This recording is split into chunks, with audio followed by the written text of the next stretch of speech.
America വീണ്ടും അഫ്ഗാനിസ്ഥാനിലേക്ക് തിരിച്ചു വരുമോ?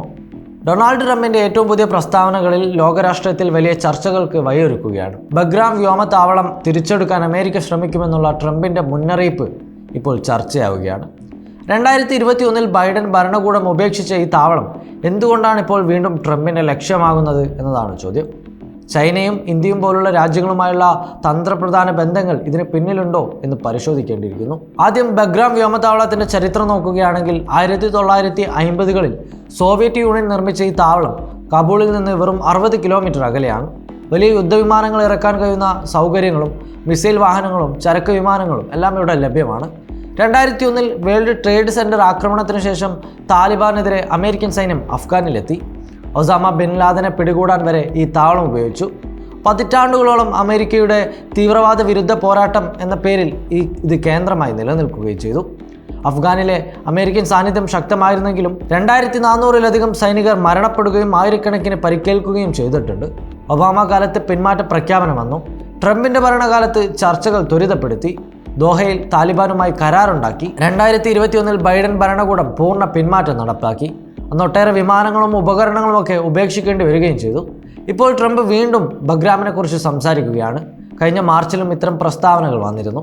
അഫ്ഗാനിസ്ഥാൻ തിരിച്ചു തരണം, അല്ലെങ്കിൽ ഗുരുതരമായ പ്രത്യാഘാതങ്ങൾ നേരിടേണ്ടി വരുമെന്നാണ് ട്രംപിന്റെ മുന്നറിയിപ്പ്.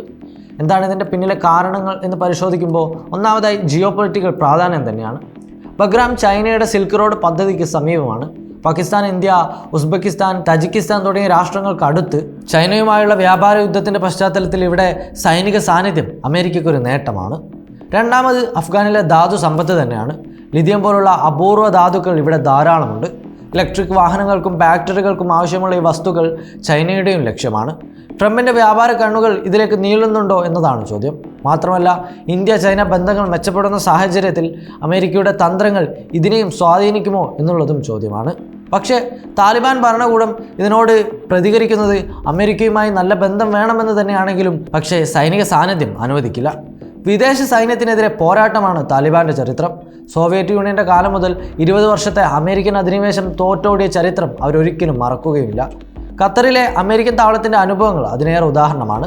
സംരക്ഷണ വാഗ്ദാനങ്ങൾ പോലും അവരെ സ്വാധീനിച്ചെന്ന് വരില്ല. ഇതൊരു പക്ഷേ ട്രംപിന്റെ ഭീഷണിയോ ചിലപ്പോൾ ഒരു ചരടുവലിയോ ആയിരിക്കാം. അമേരിക്കൻ സൈന്യം വീണ്ടും ഇറങ്ങാൻ സാധ്യത വളരെ കുറവാണ്. ട്രംപ് തന്നെ വിദേശ ഇടപെടലുകളെ വിമർശിച്ചിരുന്നു. അമേരിക്ക ഫസ്റ്റ് എന്ന നയം ട്രംപിന്റെ പ്രധാന മുദ്രാവാക്യമാണ്. അപ്പോൾ ഈ പ്രസ്താവനകൾ ചൈനയ്ക്കോ ഇന്ത്യക്കോ നൽകുന്ന മുന്നറിയിപ്പോ വ്യാപാര കരാറുകൾക്കുള്ള തന്ത്രമോ ആയി കാണാം. അഫ്ഗാനിലെ ധാതു സമ്പത്തും ചൈനയുടെ പദ്ധതികളും തടസ്സപ്പെടുത്താനുള്ള ഒരു ശ്രമമായും കാണാം. എന്താണ് ശരിക്കും ട്രംപ് ഉന്നം വെക്കുന്നു എന്നുള്ളത് വരും ദിവസങ്ങളിൽ കണ്ടറിയേണ്ടതുണ്ട്.